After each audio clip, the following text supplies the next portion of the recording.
Love is one of the most powerful human emotions. It's amazing to find someone who knows exactly how you feel and sends those feelings right back at you. Someone who understands you and loves you unconditionally. When we find our great loves in life, it's like everything finally shifts into focus and we can see what really matters, even if it means walking away from everything you know. Today, we're looking at 10 royals who chose love over their titles and fortunes. Let's get started. Number 10. Princess Ubulratana of Thailand. Princess Ubulratana met her future commoner husband while attending the Massachusetts Institute of Technology, better known as MIT, and she reportedly was forced to give up her royal post when she decided to marry him. She and her beau Peter Jensen tied the knot in 1972. Even after they divorced in 1998, she didn't completely receive her royal status back. More specifically, after the divorce, Princess Ubulratana hasn't been allowed to use the title Her Royal Highness anymore. Instead, according to The Guardian, she now goes for Daughter to the Queen Regent. The princess now makes a living out of acting, and she played in a couple of famous movies in Thailand, such as Together in 2012 and My Best Bodyguard in 2010. Number 9. Princess Martha Louise of Norway.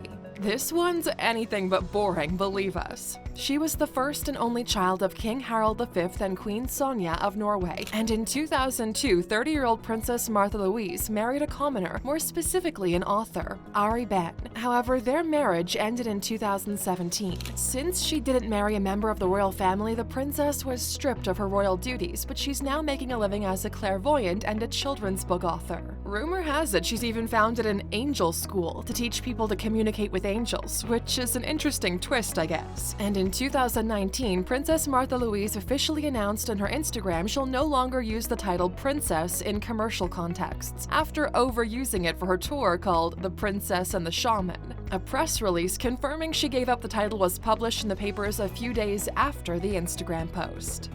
Number 8. King Carol II.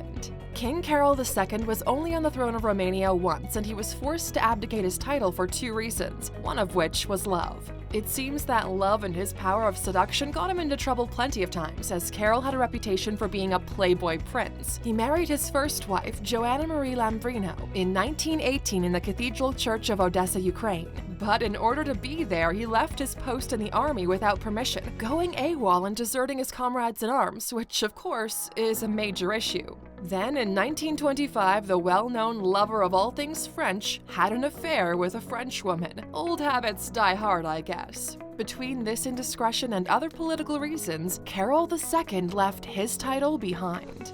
Number 7. Prince Friso of Orange-Nassau.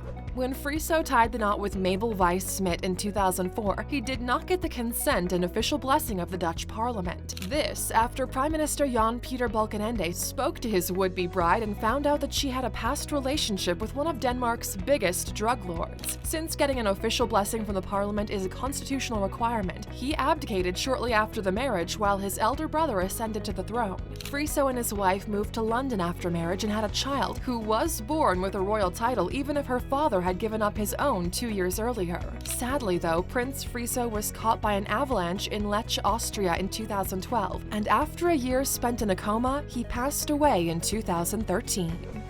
Number 6. Mark Phillips and Princess Anne.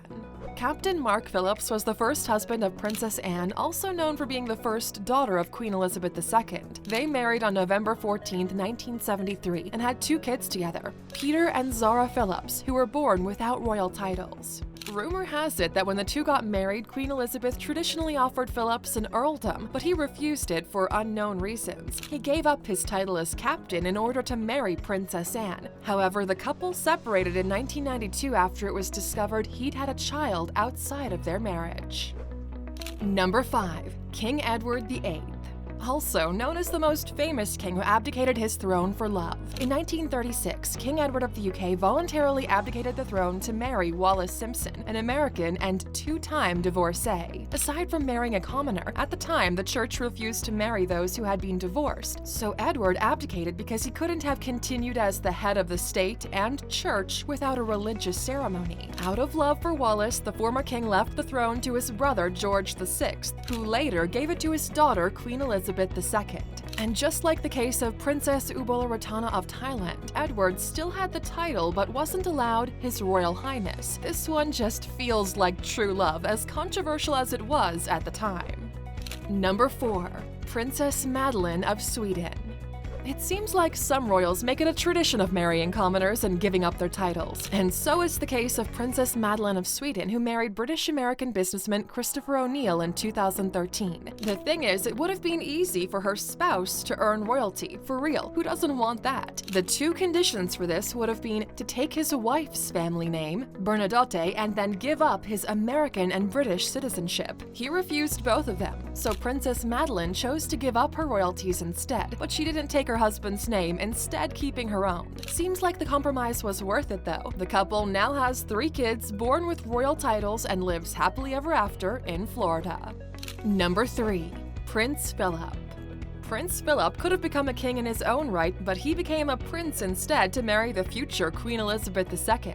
It's not common knowledge everywhere that Prince Philip, who became Duke of Edinburgh when he married Elizabeth, was born Prince of Denmark and Greece. Before the marriage, he also adopted the last name of his maternal grandparents, Mountbatten. And while Prince Philip didn't exactly give up a massive fortune, he did give up royal titles in 2 countries for Elizabeth. But why wasn't he named king when he married? In Britain, Queen is more of a symbolic title. The wives of monarchs are usually named so. The most common titles, though, are actually Queen Consort or Princess Consort. For example, when George VI became king, Elizabeth's mother, also known as Elizabeth I, became Queen Consort. But interestingly, when a man marries into the British monarchy, their title is Prince Consort and never King Consort. Number 2. Prince Harry and Meghan Markle. The couple shocked everyone in 2020 when they announced they would no longer use their royal titles in an official capacity. Then, after some perceived family drama, in February 2021, the honorary military titles and royal patronage appointments were officially taken away from Harry. The pair went on to do a bombshell interview with Oprah after the official royal exit. They've kept their title as Duke and Duchess of Sussex, but their son Archie did not receive a royal title when he was born. Number 1. Princess Mako of Japan. This is the most recent case of royalty giving up their title to marry a commoner. Princess Mako de Akishino of Japan made the decision to marry her fiancé of 4 years, her college sweetheart Kei Komuro, who is a successful lawyer. After he returned from school in New York in 2021, he and Mako signed their marriage papers. Just in case you were curious, the 26th of October was the official date. They're freshly married, so we can just hope they're happy and living their best life. Mako, the niece of Emperor Naruhito, walked away from her titles and moved to New York with her husband, following the example set by the Duke and Duchess of Sussex.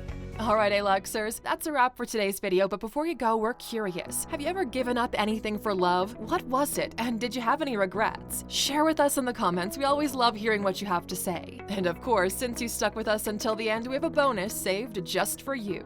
The Harry and Meghan interview rocked the British royal family. Accusations of racism and neglect for Meghan's failing health came to the surface after the explosive interview, which CBS actually paid between $7 and $9 million for the licensing rights to air it on TV, even though Meghan and Harry weren't even paid for the interview.